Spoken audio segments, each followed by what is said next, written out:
Vamos lá, meus irmãos. Vamos lá, continuando aqui nossa oitava aula de Introdução ao Antigo Testamento 2. É o segundo bloco, nossas aulas estão sendo gravadas, tá bom? Então, falamos sobre o livro de Obadias. Vamos falar agora sobre Joel, Jonas e Miqueias. Vou correr um pouco mais aqui no livro de Joel, tá bom, meus irmãos? Então, o livro de Joel, meus irmãos. Livro de Joel. O dia do Senhor, o derramamento do Espírito e o eco da profecia. Uma síntese estrutural e teológica de como uma praga histórica se tornou o espelho do julgamento escatológico, baseado também aqui na obra do Ellison, tá bom? Segundo alguns estudiosos, os dias de Joel é por volta ali dos dias do rei Joás. A gente vai ver já já. Rei Joás é aquele episódio daquele descendentes de Davi que é liberto daquela chacina que a rainha impostora tenta destruir, né, Atalia, todos os descendentes de Davi. E Joás, ele é protegido, guardado. E Joiada, que é o sumo sacerdote, se torna o grande líder ali espiritual, ajudando na criação de Joás, e depois fazendo toda a reforma também ali, juntamente com Joás, com relação àquilo que nós consideramos, né, como foi um período também de muita bênção para o povo de Deus. O que acontece, meus irmãos? Joel, dando uma ênfase aqui já de início, ele acaba tendo um pouco de dificuldade com relação à datação dele. Por quê, meus irmãos? Porque assim como... Deixa eu pôr aqui para vocês, ó. Aqui, ó. Deixa eu só pôr aqui também nesse outro mapa. Aqui, ó, Joel. Joel, possivelmente, ó, aqui, por isso que eu disse para os irmãos, ó, o período, né, ó, Gel, ou melhor, desculpa, Joás, que é o único que sobrevive, né, de Atalia, tá bom? Ó, perceba, Joel está próximo os dias de Elias, Eliseu, ou seja, vários outros grandes personagens, possivelmente Obadias, né? O que acontece? Por que é difícil saber se Joel está nesse período aqui? Porque a Bíblia vai falar de pelo menos 14 Joels nas Escrituras. Então, qual desses Joels era o profeta? Entenderam? E aí onde entra essa dúvida. Essa dúvida de será que Joel era esse Joel aqui, que existiu nesses dias? Ou será que é outro em outro período? Deduzimos ser esse, tá bom? Então a gente vai partir do pressuposto que seja nesse período, tá bom? Então, voltando aqui para o material do Stanley Ellison, olha só. Leia para nós, Tomé, por gentileza. A identidade escondida de um profeta sacerdotal. Nome: Joel, literalmente Jeová é Deus. O propósito do nome ajusta-se perfeitamente ao fardo da profecia. Sabereis que eu sou o Senhor vosso Deus. Geografia: profetizou exclusivamente na região de Judá e em Jerusalém. Filiação: filho de Petuel, um dos 15 homens chamados Joel registrado na Bíblia. Ocupação provável: sacerdote. Esta dedução teológica e histórica vem das frequentes e detalhadas referências litúrgicas, das fortes chamadas ao templo e das menções diretas a sacerdotes e anciãos ao longo de todo o livro. Então, percebam, essas são algumas deduções que temos, né? Em virtude de tudo isso. Continuando para nós, Tomé, por gentileza. Um reino em reconstrução, ameaçado nas fronteiras. O clima espiritual. Fim do culto a Baal, purificado por Jeú e Joiada, porém o zelo foi rapidamente substituído por apatia e profunda indiferença religiosa. O terreno histórico estava preparado para a disciplina divina. Dá uma pausa para a gente, Tomé, por gentileza. Olha aqui, meus irmãos, deixa eu só mostrar mais um detalhe aqui para vocês. O profeta Elias estava tendo um trabalho enorme na tribo do norte. Depois vem o profeta Eliseu. O próprio profeta Elias profetiza que Deus estaria levantando Eliseu, Geu, como rei, para ser um braço de justiça à nação, e também o rei da Síria. Acontece tudo como Elias tinha profetizado. Elias se torna o sucessor, Geu se torna o rei, e aqui eles estão limpando toda a idolatria. Pode ver que Geu, inclusive, e aqui, nesse tempo de Geu, que Jonadab, um daqueles recabitas, se une a Geu para limpar a tribo do norte de todo o paganismo. É aqui que nasce a história dos recabitas. Então, se realmente foi esse episódio, a gente tem que lembrar que a família de Acabe estava sendo extirpada e todo o paganismo. Aqui, quando Atalia mata todos os filhos de descendentes de Davi, você tem que lembrar que também aqui Atalia, assim como Acasias, casou-se com filhas de Acabe. Ou seja, a idolatria estava entrando aqui também em Judá. Então, se realmente for esse o período, é um período onde, nesse contexto histórico, aqui a gente está tendo aquela janela de paz, porque a Síria não estava se levantando aqui contra Israel, o Egito não estava se levantando contra Israel, e também nem a Babilônia. Então, também foi um período de prosperidade. Mas percebam que, mesmo nessa pseudo-prosperidade, o pecado ainda estava entre eles. Então, é um período bem singular na história. Por isso que o clima espiritual, se realmente estivermos certo, Joiada agora, juntamente com Joás, estão aqui fazendo um trabalho em Israel, trazendo de volta o culto a Deus, trazendo de volta os valores espirituais à tribo do sul. Então, é bem interessante esses detalhes, por isso que esse primeiro dado aqui do livro mostra isso, o clima espiritual, né? Era o final, sim, do culto a Baal, porém, mesmo com toda essa atuação de Joás, o novo rei de Israel, e de Joiada, o grande sumo sacerdote, que foi ali o líder espiritual da nação durante muitos anos, o povo estava ali vivendo uma apatia, entendeu? Então, leia aqui para nós agora, Tomé, por gentileza. 825 a.C., reino de Joás, aos 16 anos. A governança real estava sob forte influência do sumo sacerdote Joiada. O templo aguardava reparos, concluídos em 813 a.C. Quando eu falei há pouco que havia uma certa apatia, meus irmãos, percebam, o templo estava sendo deteriorado. O culto a Deus tinha perdido essa intensidade. Deus estava renovando as coisas, mas nota que o cenário desse contexto, principalmente quando a gente lê os livros de reis, nós notamos isso.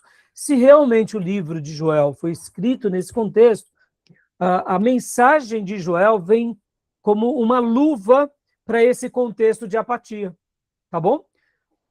Pastor Rai, pode ser que Joel pode ter sido escrito em outro período? Pode ter sido. Mas vamos partir desse pressuposto, tá bom? Como nós vimos, tem mais de 14, 15 Joel nas escrituras, então fica difícil. E ele não colocou, por exemplo, no segundo ano do rei Joás, não colocou essas informações. Isso fica difícil saber a datação, tá bom?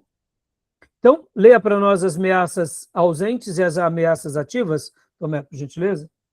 Ameaças ausentes. Ausência total de grandes impérios orientais como a Síria ou Babilônia, justificando a datação inicial pré-exílio. Ameaças ativas. Inimigos locais hostilizando Judá. Tiro, Sidom, Filístia, Edom e Egito. Por isso que fala que é pré-exílio, é antes do exílio. Tá bom? Continuando aqui. Leia para nós, por gentileza, Tomé. O julgamento presente como um espelho dos fins dos tempos. A lente histórica, a crise. O julgamento visível imediato através de uma devastadora praga de gafanhotos e estiagem extrema. O objetivo: chamar a nação de Judá a um arrependimento nacional autêntico e urgente. Dá uma pausa aqui, Tomé, eu quero gastar um minuto aqui. Pastor, foram quantas pragas, né, no caso de devastações de gafanhotos, tivemos no Velho Testamento? Será que foi uma única vez? O que vocês acham? Não. Será que isso que aconteceu aqui nos dias de Joel foi, como a Beatriz já diz, né? Foi só com os dias de Joel? Ela já respondeu, não. E quantas vezes temos detalhes de grandes pragas que vieram contra o povo de Deus? Foram várias vezes, irmãos. É que assim, esse profeta pegou essa praga como vamos dizer assim, como um anúncio àquela apostasia. Como eu falei para vocês, desastres como esse aconteceram em vários períodos da história. Vocês têm que lembrar, meus irmãos, que haviam secas, como até hoje existem. Historicamente, tem algumas secas que são mais fortes que outras, algumas pragas que são mais fortes do que outras. Mas a gente não tem, assim, exatamente, como eu posso dizer para vocês, a informação de quantas, mas foram muitas investidas de gafanhoto. Mas nesse caso, o profeta, ele consegue agora pegar essa situação, que foi essa praga de gafanhotos, esse desastre ecológico, e ele consegue fazer com que aquele povo que possivelmente seja nos dias de Joiada, logo depois da vitória sobre a rainha Atalia, ou em outro contexto qualquer, ele pegou esse episódio e fez desse episódio uma profecia, mostrando ao povo, Deus está permitindo isso porque Deus está querendo ensinar algo a todos nós. Para melhorar essa informação para nós, irmãos, hoje somos habitantes de metrópole, a gente não tem uma noção do que é isso. Mas eu me lembro que alguns anos atrás, enquanto eu dava essas aulas aqui do Velho Testamento, teve uma praga de gafanhotos na Argentina. Vocês lembram disso ou não? Que inclusive o pessoal do sul estava com medo, porque as nuvens de gafanhoto estavam chegando também no sul do Brasil. E aí começaram a ficar, a mídia começou a veicular, e, poxa, ainda mais, né, nos nossos dias de redes sociais, aí foi aquela vai acabar com tudo no país, né? Porque, irmãos, o que o gafanhoto representava? Era uma praga destruidora, porque ele vinha, como vocês sabem, ou talvez, se não sabem, fiquem sabendo, quando eles estão voando em bando, já é um voo muito barulhento. Quem já viu um gafanhoto sabe disso, o voo é barulhento. Agora imagine um enxame. E quando esse enxame parava sobre uma lavoura, logo depois do voo barulhento, tinha o barulho deles destruindo tudo. Então, olha o desespero de um agricultor. E vocês têm que lembrar que uma safra, geralmente, era o que ia dar vida àquela comunidade ou aquele povo durante aquele período. Uma praga como essa era miséria para o próximo ano ou, quem sabe, próximos anos, dependendo do tipo de destruição. Então, percebam que a profecia dele nasce no meio desse contexto. Indiferente da datação, foi um período de apostasia, em que o povo estava se esquecendo de Deus. E Deus tinha permitido essa praga para quê? Para trazer à memória daquele povo que se aquele povo buscar a Deus de todo o coração, Deus vai cuidar deles, inclusive do campo. Porque vocês têm que lembrar que no Velho Testamento, irmãos, Deus deixou essa linguagem ao povo judeu para sinalizar o caminho de Deus a eles. Eu sei que pode parecer algo meio como uma barganha, mas Deus tinha prometido.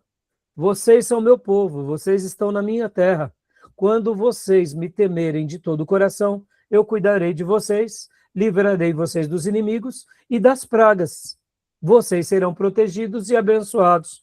Eu sei que muitas pessoas, até mesmo no Velho Testamento, poderiam servir a Deus pela troca, mas é por isso que Deus levantava os profetas, mostrando que o cuidado de Deus viria sobre eles. No Novo Testamento, isso já muda para nós, porque no Novo Testamento nós entendemos que as bênçãos de Deus, elas estão além do físico. Podem ver, meus irmãos, que essas linguagens da proteção do povo, do inimigo, do maligno, da peste, estava firmada na antiga aliança. Não é que na nova aliança a gente não seja abençoado, não é isso, mas é como se Deus nos dissesse, já que vocês aprenderam que me temer, eu cuido de vocês, na nova aliança nós olhamos para a eternidade, nós somos elevados a desapegar dessa vida, porque agora Cristo nos salvou e nos transformou, ou seja, nós subimos um degrau muito mais elevado que o povo do Velho Testamento não tinha. Mas essa relação de fidelidade, de bênção, era muito peculiar no Velho Testamento. Podem ver que Deus tinha dito, se vocês não me temerem, inclusive, levantarei uma nação que destrua a casa de vocês e o meu templo, para mostrar que eu quero o coração de vocês e uma pura devoção. Então é nesse contexto que Deus pega agora Judá, em especial Judá, e mostra para eles, vocês precisam se voltar para mim. Percebam como Deus usou esse profeta. Só que esse profeta, ele aqui não ficou parado apenas nas questões campesinas da vida. Deus usa ele de uma forma muito mais elevada, porque ele consegue olhar para o além, ele consegue olhar até para os últimos dias. Então, quando a gente estuda um pouco Joel, a gente vai ver que ele, por exemplo, ele começa a falar sobre o grande e temível dia do Senhor. Ele é o primeiro profeta que vai anunciar o final escatológico. Olha que coisa linda.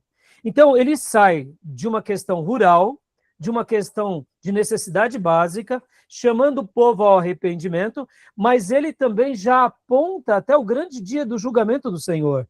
Ou seja, ele não é simplesmente uma voz a ajudar, ele é uma voz a ajudar ao futuro do povo de Deus, ao futuro de todos os servos de Deus, de todas as gerações, e ele olha para aquilo que a Bíblia vai trazer como o dia do Senhor.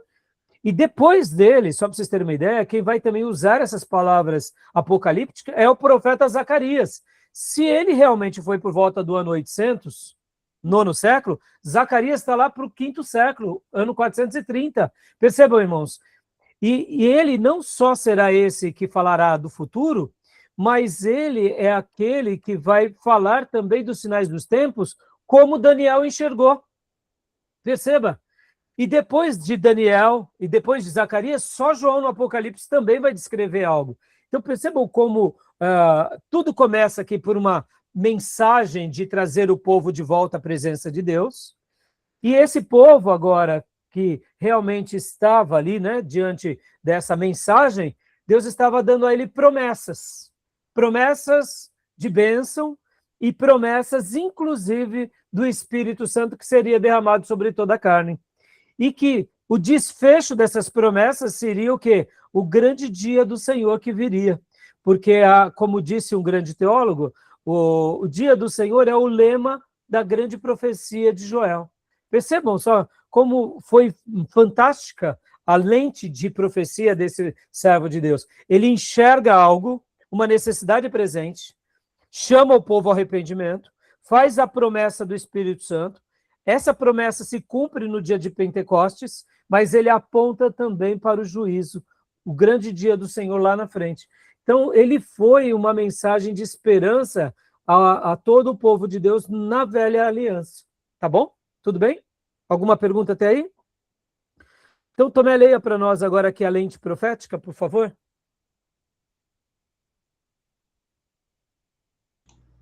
A lente profética, o horizonte, a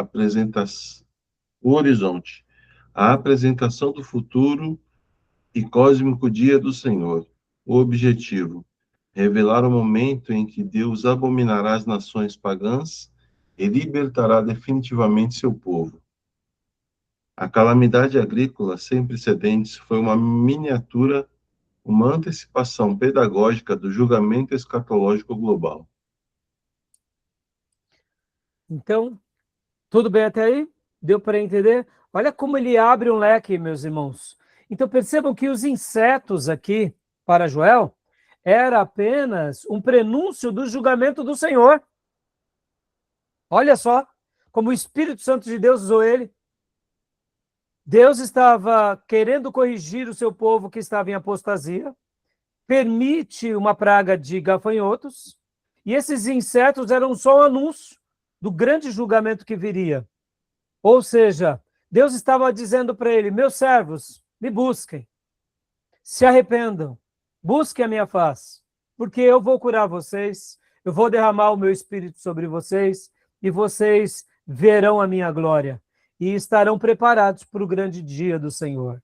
Olha só, então, como o profeta Joel, ele foi realmente importante para a velha aliança, tá bom?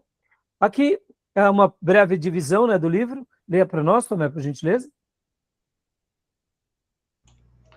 Da desolação total ao livramento definitivo de Sião.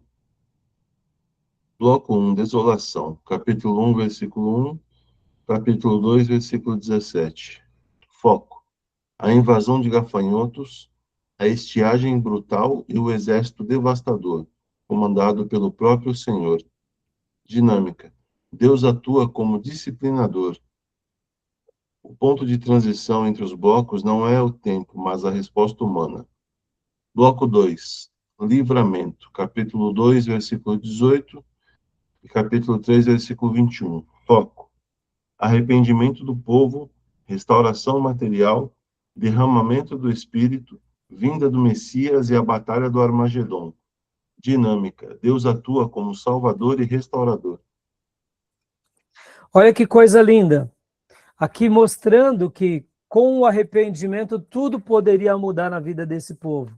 Então, o profeta Joel tem essa característica de dar para a gente essa lição lindíssima, né? Tá bom? Alguma pergunta até aí, meus irmãos? Alguma dúvida? Não? Então, leia para nós, Tomé, por gentileza. O arrependimento transforma um adversário divino em aliado. O infortúnio. A calamidade avança com a aprovação divina. Deus age como adversário de uma nação apática. O ponto crucial. Joel 2, versículos 16 a 18. A oração de arrependimento profundo e autêntico recomendada pelo Senhor. Versículo 17. A restauração. Então o Senhor, versículo 18, a postura divina é revogada.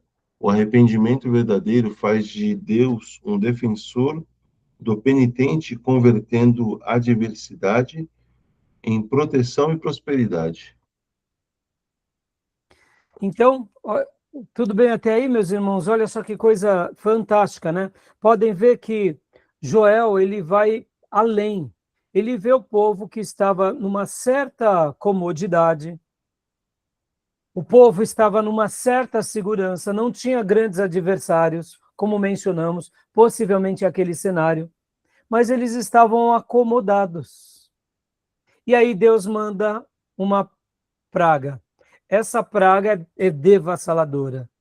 E agora Deus então vem e mostra algo. Olha, meus filhos, eu preciso que vocês entendam que se vocês não se arrependerem, haverá um acerto de contas muito pior. E tudo começa, meus irmãos, por um arrependimento profundo. E podem ver que Joel, ele vai falar que não basta você rasgar as vestes, você precisa rasgar o coração. Dando essa ideia de um arrependimento pleno e total.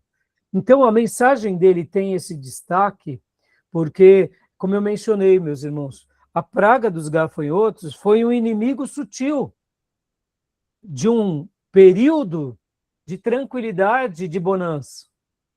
Muitas vezes Deus permite com que algumas coisas aconteçam para realmente sacudir a nossa estrutura, né?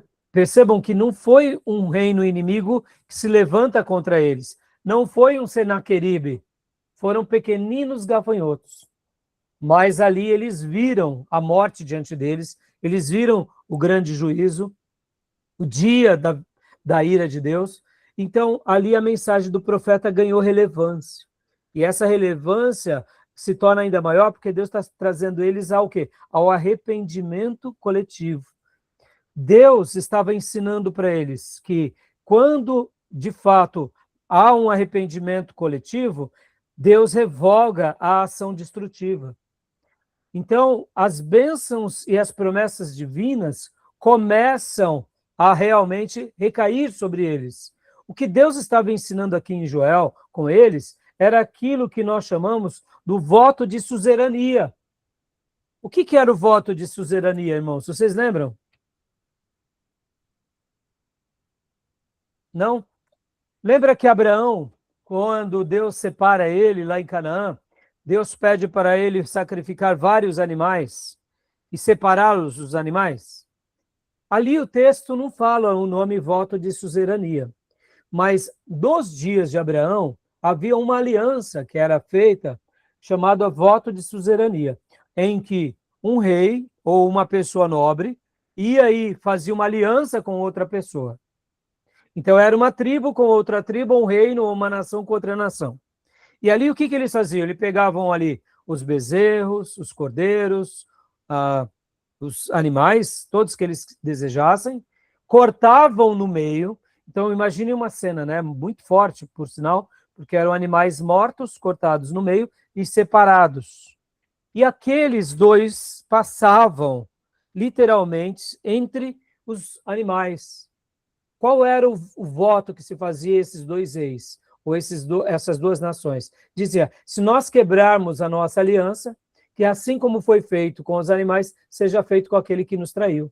Esse era o voto de suzerania. Deus, quando tinha separado Abraão, disse para ele, Abraão, faça o sacrifício, separe os animais. E ali, Abraão ficou esperando o Senhor. Mas a Bíblia disse que veio a noite, e as aves de rapina, inclusive, começaram a querer comer as carnes.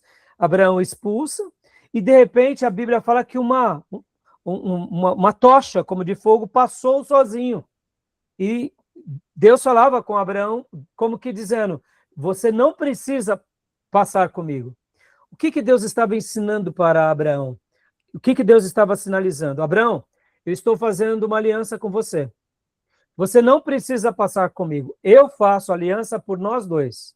E se eu quebrar a aliança, o que aconteceu com os animais pode ser acontecido sobre mim.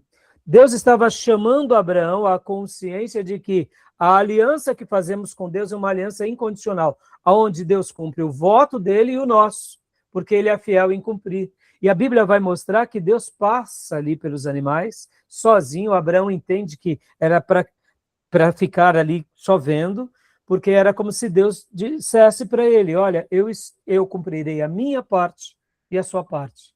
Por isso que Abraão é esse homem de fé, que crê em Deus incondicionalmente, porque ele sabia, Deus vai cumprir a minha parte e a parte dele. Percebam, irmãos, há muitas promessas da parte de Deus que são condicionais, mas outras promessas que são incondicionais. E aqui Joel estava trazendo a lembrança daquele arrependimento,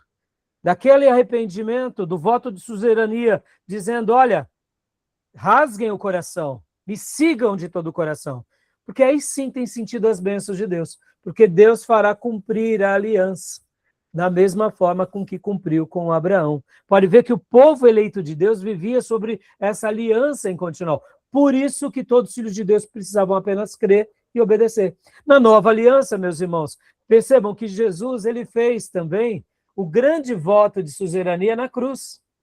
Ele morre por todos aqueles que um dia crescem nele. né? Ou que criam nele, ou que creram nele, ou que creem nele, né? Porque ele já veio. Percebam que ele traz sobre si o julgamento. Nós não precisamos morrer para ser salvos, porque ele cumpriu o voto sobre ele próprio. O próprio Deus cumpre esse voto mais uma vez. Percebam essas linguagens espirituais, elas vão se repetindo, né? E por isso que agora vem, então, olha só que lindo, meus irmãos.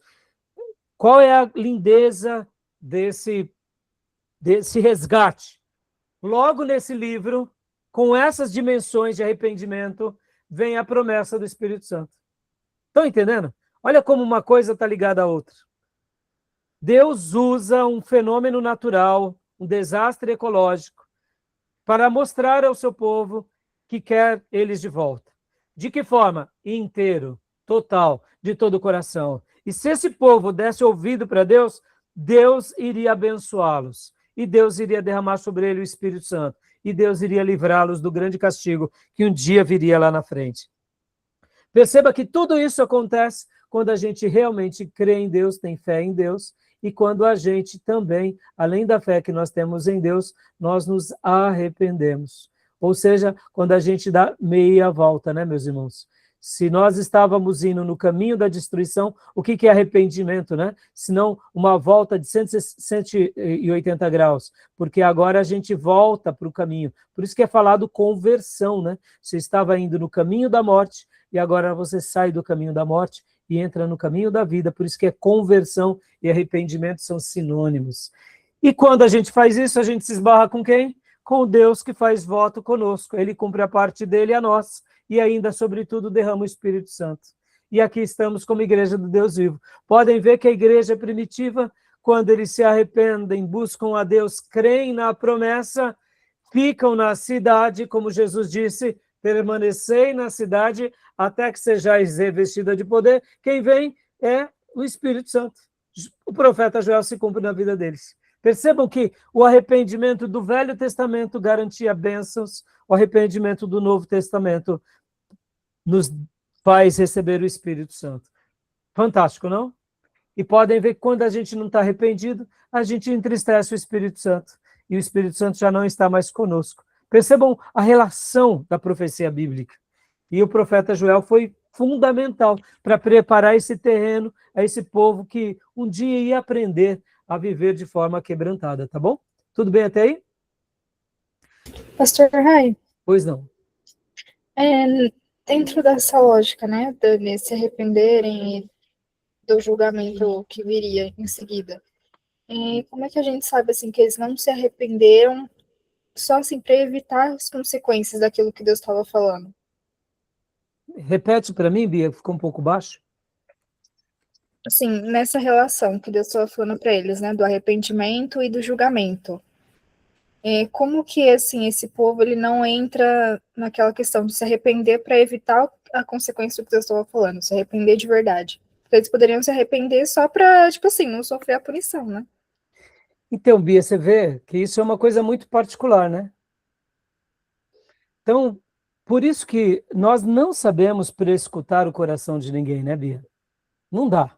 Pode ver, se partindo do pressuposto que Joel está aqui, naquela data, como a gente mencionou aqui, realmente por volta dos dias de Joás, percebam que o povo aqui aprendeu, o povo de Judá ainda foi, né, podem ver que realmente a voz dele foi bem ouvida, mas o povo aqui do norte não quis saber, né? As duas escolas de profetas estavam trabalhando com os dois povos. Então, é tudo muito difícil para nós, né, Bia? Porque as mensagens de Elias e Eliseu chegaram na tribo do sul. As mensagens de Obadias e Joel possivelmente chegaram na tribo do norte.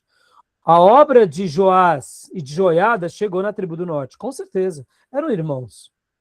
Mas eu pergunto, eles faziam valer de coração? Não, mas é por isso que Deus nos dá a chance, né? E perceba, Bia, Deus vai tendo paciência. Por outro lado, partindo do pressuposto que Joel foi realmente essa data aqui, 800 e pouco, então o povo da tribo do sul ainda tiveram gerações mais piedosas, né? Então não dá para a gente saber, Bia. Tem gente, Bia, que melhora um pouco, desvia. É o coração, entendeu? Prospera um pouco, vira as costas. Ganha um pouco de poder, pisa nos irmãos. Meus irmãos, por isso que a gente não pode julgar, né? Mas é uma coisa muito íntima de Deus e de cada um, sabe? Uma coisa é certa, quando o coletivo começa a viver de forma, como a gente já vai ver com Jonas e Miqueias, porque com Jonas e Miqueias vai ser bem interessante. Em Jonas a gente vai notar um profeta que está vivendo dias maravilhosos, mas com um coração bem duro, e em Miqueias é o oposto. É um profeta que está vivendo dias maravilhosos. Ó, perceba, Miqueias é contemporâneo de Isaías. Mas aqui o povo que estava em muita prosperidade e os nobres estavam pesando a mão sobre o povo mais simples, os operários. E Miqueias vai trazer uma mensagem praticamente de justiça social.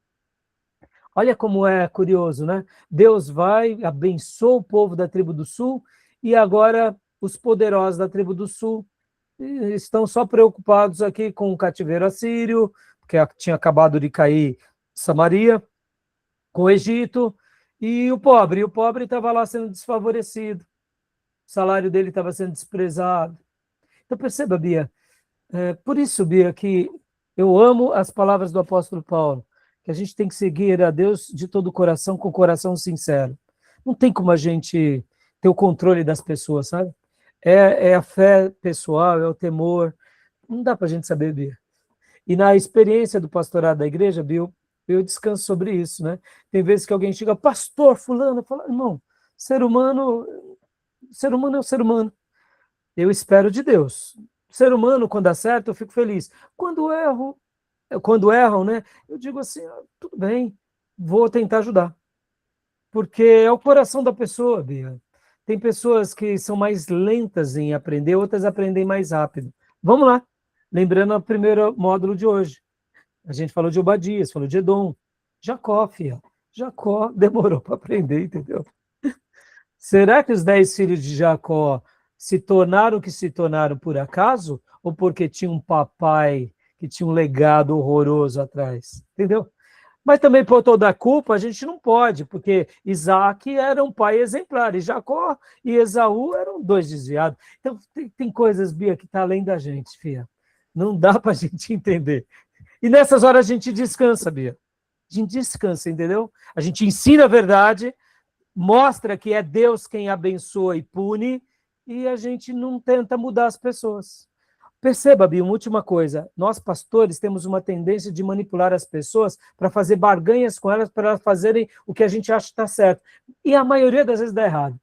Podem ver hoje, as pessoas vão para a igreja e dizimam para ser próspera. Elas não dizimam porque amam a Deus nem o reino. Está errado. E quantas são as igrejas que estão ensinando esse tipo de coisa? Deus vai ensinar para esses pastores corruptos e para esses filhos gananciosos, que a motivação do dízimo não é barganhar com Deus. Ora, quer uma motivação maior do que essa, irmãos? Eu, quando dizimo, Deus está me dando a chance de eu expandir o reino dele na terra para todas as demais posteridades. Quer um privilégio maior que esse? Só a partir daí dá vontade de dar 20% de dízimo, porque Deus está me permitindo participar no projeto de reino. Quem sou eu, pecador? Para poder edificar uma casa para Deus, para poder preparar o caminho para que o nome do Senhor seja glorificado na terra. Ou seja, o que é o dízimo e a oferta? Senão a expansão do reino, o zelo da obra, o cuidado dos ministros, a evangelização dos povos. Ou seja, perceba, seria tão medíocre eu ensinar para os irmãos, dizime porque você prosperará. Entendeu? Na realidade, eu já dizimo porque sou próspero. Essa é a questão. E ainda sou privilegiado, porque Deus está me dando o privilégio de participar de algo eterno. A gente é muito pequeno, né, Bia? Nota, né? Entendeu? Então não dá para a gente saber, Bia. A gente só descansa nessas horas, tá bom? Então, leia para nós, Bia, a restauração material sobre a aliança, sobre a antiga aliança. A promessa, Joel 2, 18 a 27. O arrependimento remove as pragas físicas e restaura imediatamente chuvas, colheitas e proteção militar. O propósito divino, demonstrar a soberania absoluta do Senhor sobre toda a natureza, servindo de testemunho prático para Israel e para as nações vizinhas. Dá uma pausa aqui. Essa mesma promessa na nova aliança recebe outra dimensão. Que pragas que Deus destrói no arrependimento? A praga do pecado, a libertação das algemas das trevas. Por isso que a gente não olha apenas para a questão financeira. No Novo Testamento, o nosso olhar é o seguinte, é como se Deus dissesse, meu povo, vocês já aprenderam, olha o que eu faço com os fiéis, eu cuido, eu mando maná no deserto, eu faço com que águas saiam das rochas, eu faço com que mares se abram e águas amargas se tornem potáveis. Fiquem tranquilos, de vocês eu vou cuidar. Se eu cuido de pássaros, eu cuido de vocês. Mas quando vocês se arrependem, eu liberto vocês do pecado, das algemas espirituais, e faço de vocês servos poderosos, sal e luz nessa terra, para a glória do meu nome. Oh, meu Deus! Perceba que olhar para as coisas físicas no Novo Testamento é muito pequeno. Israel precisava olhar para as coisas físicas porque Deus estava ali dando para eles uma terra.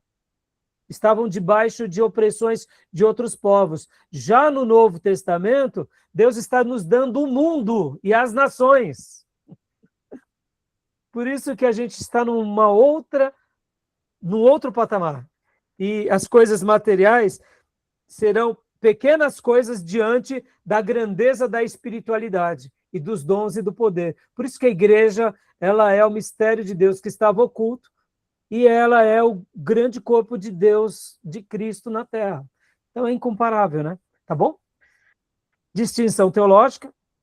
Por favor, Bia. Essas garantias de benefícios físicos e materiais estavam estritamente atreladas à aliança mosaica com Israel, em Levítico 26. Para a Igreja do Novo Testamento, a colheita espiritual e as recompensas celestiais contrastam com essas garantias físicas. A soberania de Deus hoje apela à fé incondicional em sua palavra, independente de ganhos materiais. Ou seja, meus irmãos, podemos até ter mausoléus, prédios, templos, sermos ricos e sermos pobres de espírito. Não deixarmos a verdadeira mensagem na alma das pessoas. Podem ver que na nova aliança, o que importou não foi o quanto temos, mas sim o quanto somos. E quanto mais somos servos fiéis, mais a bênção do Eterno é derramada sobre nós, há uma autoridade sobre a igreja, sobre o servo, e Deus, de uma forma maravilhosa e surpreendente, glorifica o nome dele com as pessoas mais simples. Tá bom? Então essa é a linguagem que serve para a gente fazer uma correspondência, né? E agora, olhando para aquilo que eu falei sobre a profecia futura, para aquela ponte bem distante. Então, leia para nós, Tomé, por gentileza. A visão profética comprime eventos distantes em uma única paisagem. A profecia matriz, Joel 2, 28 a 32. O glorioso derramamento do Espírito Santo sobre toda a carne. Pico 1, o cumprimento próximo, Pentecoste. Referência, Atos 2 e Romanos 10. O evento. O Espírito é derramado para a proclamação mundial e a validação da oferta de salvação a todo aquele que invocar o nome do Senhor. Ou seja, na nova aliança, invocou o nome do Senhor, creu de todo o coração, recebe o Espírito Santo. Podem ver que nós estamos na dispensação do Espírito Santo. E aqui, olha só, entramos num vale, um vale do tempo, ou um parênteses, porque essas profecias desse homem, desse servo, vai muito mais longe, vai chegar aqui, no pico 2. Leia para nós também, por gentileza, o 2. Pico 2, o cumprimento distante escatológico. Referência, Apocalipse 6. O evento. Sinais físicos incomparáveis no Sol, na Lua e nos céus. Perturbações cósmicas que antecedem imediatamente o grande dia da ira. Ele foi tão grandioso que ele enxergou aqui, meus irmãos, o ponto principal, que era o derramar, e ele já enxergou aqui o final de tudo. Daniel, alguns séculos depois, recebeu algumas visões, Zacarias, e por último o profeta, ou melhor, o apóstolo João, que recebe a profecia do Apocalipse, delineando esse ponto aqui. Mas olha só como esse homem foi um vaso nas mãos do Senhor, tá bom? Tudo bem até aí, meus irmãos? Tranquilo? Alguma pergunta, alguma dúvida? Continua para a gente, Tomé, por gentileza. O Deus de Israel assume funções puramente messiânicas. Contexto: Joel é conhecido como o profeta do Espírito Santo, não utilizando o título específico, Messias. Contudo, as ações que ele atribui exclusivamente a Jeová são integralmente messiânicas, sob a lente reveladora do Novo Testamento. Lembrando que a palavra Messias significa o ungido do Espírito, que é Messias em hebraico. E Christos, Cristo é o ungido em grego. Jesus Cristo, não é Jesus, o sobrenome Cristo, ou sobrenome Messias. É um ofício. Jesus, aquele que tem o Espírito Santo sobre ele, ou que foi ungido pelo poder do Espírito Santo. Assim como o profeta Isaías um dia falaria sobre essa característica que ele receberia o Espírito, Joel já estava dizendo que esse Espírito seria derramado sobre toda a carne, e em especial sobre o Messias, porque a gente vê essa correlação, dando essa ideia, né, que se cumpre principalmente em Jesus. Pode ler aqui para nós, Tomé, por gentileza? Na pessoa de Jeová, né? Podemos ver? A presença imanente. Joel. Sabereis que estou no meio de Israel. Capítulo 2, versículo 27. Ação. O Rei Divino habitando fisicamente com seu povo. O dispensador do Espírito. Joel. Derramarei o meu Espírito sobre toda a carne. Capítulo 2, 28. Ação. Função exercida pelo Cristo glorificado no Novo Testamento. Deixa eu só fazer um adendo aqui. O Espírito Santo que seria derramado sobre Jesus, como está em Isaías 61, em Lucas 4, a confirmação disso. Quem possui o Espírito é o Messias, é o Cristo, é Jesus. Quem compartilha o Espírito Santo com o seu povo é Jesus. Logo, Jesus recebe o Espírito de Deus, como aconteceu no batismo, lá com João Batista. O Pai, o Filho e o Espírito Santo estão ali. Ali nós vemos a Trindade. Ele começa o seu ministério e todas as profecias sobre a obra dele se cumprem até a cruz e depois a ressurreição. Podem ver que ele ressuscita, como diz Hebreus 11:8, pelo poder do Espírito Santo. E agora, ele disse, permaneçam na cidade, porque vocês receberão o Espírito. Podem ver que com os apóstolos, ele sopra o Espírito, ele já deu ali o anúncio. E no dia de Pentecostes veio o Espírito. Quem é que manda o Espírito? Quem é que batiza outro com o Espírito? É o próprio Jesus. Jesus é aquele que compartilha o Espírito dele sobre nós. Então, quando invocamos o Senhor, é como se nós já estivéssemos nos abrindo ao Espírito Santo. Tá bom, meus irmãos? A gente trabalha mais essa questão na matéria de pneumatologia, mas aqui fica esse adendo, tá? Porque muitas vezes a gente acha assim, que assim como o Espírito Santo foi derramado sobre Jesus, ele vai ser derramado sobre nós. Mas quem manda agora o próprio Espírito Santo vir sobre nós é o próprio Jesus. Ele é o detentor do Espírito. E é do desejo de Deus que o Espírito Santo seja derramado sobre toda a carne, como profetizou Joel, tá bom? Tudo bem? E agora o grande juiz, leia para nós, Tomé, por favor. O grande juiz, Joel. Me assentarei para julgar no vale de Josafá. Capítulo 3, versículo 12. Eu espiarei o sangue. Capítulo 3, versículo 21. Ação. O julgamento de todas as nações entregue ao Filho. João 5, 22. Maravilhoso, ou seja, o grande dia, né? Glória a Deus. Tá bom, meus irmãos? Tudo bem até aí? Alguma pergunta, alguma dúvida? Já estamos quase terminando aqui, tá? Faltam alguns slides apenas. Então, vamos lá. O dia do Senhor, leia para nós também, por gentileza. O dia do Senhor, o lema da profecia. Um tempo específico e definitivo de intervenção divina, onde Deus assume o comando direto e inquestionável do mundo para trazer julgamento e bênção de acordo com seus princípios.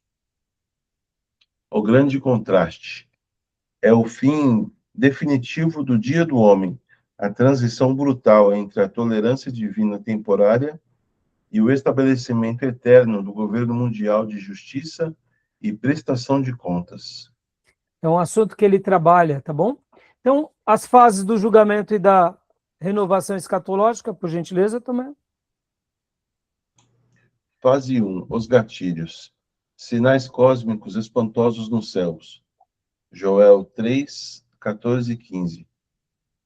E o retorno do ministério de restauração do profeta Elias. Malaquias 4. Fase 2. A fase escura.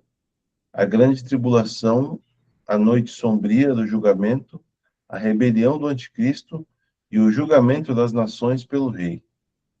O grande e terrível dia. Joel 2, 31. Fase 3. A fase luminosa.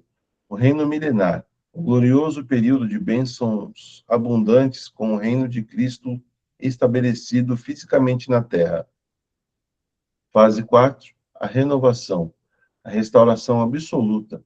A renovação total e purificação final do planeta. 2 Pedro 3.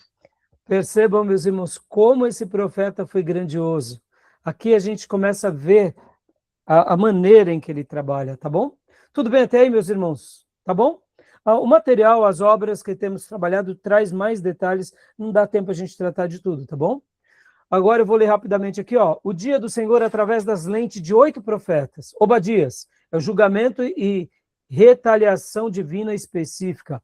Foco em Edom. Em Joel, como temos tratado aqui, é o dia da destruição impulsionado pelo exército do Senhor, grande e terrível. Em Amós, é um dia de profunda escuridão, não apenas para o mundo, mas também para o próprio Israel. Em Isaías, é um implacável ajuste de contas contra os soberbos e destruição vinda do Altíssimo. Sofonias, é um dia de grande ira divina, caracterizado por sua rápida e iminente aproximação. Ezequiel, lamento das nações quando a espada do Senhor é empunhada, historicamente prefigurado por Nabucodonosor. Zacarias, a ardente e vitoriosa defesa de Jerusalém pelo Senhor contra todas as nações reunidas. E Malaquias, o esmagamento dos perversos como refúgio, precedido inevitavelmente pela volta de Elias. Tá bom, meus irmãos? E aqui, para a gente encerrar, né, a praga de ontem é o prenúncio da graça de amanhã. O livro de Joel demonstra que o julgamento da natureza nunca é acidental. É uma voz divina projetada para despertar. Ou seja, nada acontece por acaso. O arrependimento genuíno é a invocação do nome do Senhor, são a única mecânica capaz de transformar a ira iminente em abundante salvação e derramamento do Espírito. E terceiro, a severidade do dia do Senhor é o prefácio necessário para a restauração definitiva de um mundo governado pela justiça absoluta. Tá bom? Tudo bem, meus irmãos? Joia, alguma pergunta, alguma dúvida? E para a gente encerrar, né, esse profeta, meus irmãos, eu não sei o que Deus precisa fazer nos nossos dias, sabe? Eu não sei. Eu digo assim, não sei, porque será que Deus vai permitir com que aconteça algo no planeta para trazer as pessoas de volta ao verdadeiro evangelho e à verdadeira humanidade? Pode ser. Pode ser uma catástrofe geral, pode ser uma queda de um cometa, pode ser uma erupção vulcânica, pode ser um terremoto de escala continental, pode ser. eu não sei o que Deus vai fazer, irmãos, mas eu particularmente deduzo que hoje as pessoas elas têm no mundo todo, e é claro que nós ocidentais somos mais culpados disso, que nós temos o conhecimento do verdadeiro evangelho. E mais do que o Oriente, essa responsabilidade é nossa no Ocidente. A civilização ocidental, ela foi marcada pela história, pela história judaica e cristã, e principalmente pelo cristianismo. Então, temos 2000 anos de história de tradição judaica cristã. Eu creio que a salvação desse mundo está sobre nós, a Igreja do Deus Vivo. E nós, como povo de Deus, ao longo desses séculos e 2 milênios, acertamos em parte, mas erramos na maior parte. E hoje, quando a gente vê esse mundo tão dividido, um mundo tão revoltado, o que Deus precisa fazer? Será que as pessoas precisam de conhecimento? Já saímos da era da modernidade, já estamos na pós-modernidade. Já vivemos em tecnologia. Será que nós precisamos de conhecimento? Eu creio que não. Eu, particularmente, acredito que Deus vai fazer alguma coisa no cosmos, de forma macro, aonde os seres humanos vão parar para repensar as suas vidas. Eu espero que Deus faça algo, né? O meu maior desejo seria que o verdadeiro evangelho fosse proclamado e as vidas se convertessem. Mas muitas vezes a gente vê que na história tem vezes que parece que Deus levanta os seus profetas e um remanescente apenas dá ouvido. Deus precisa de fazer algo maior, né?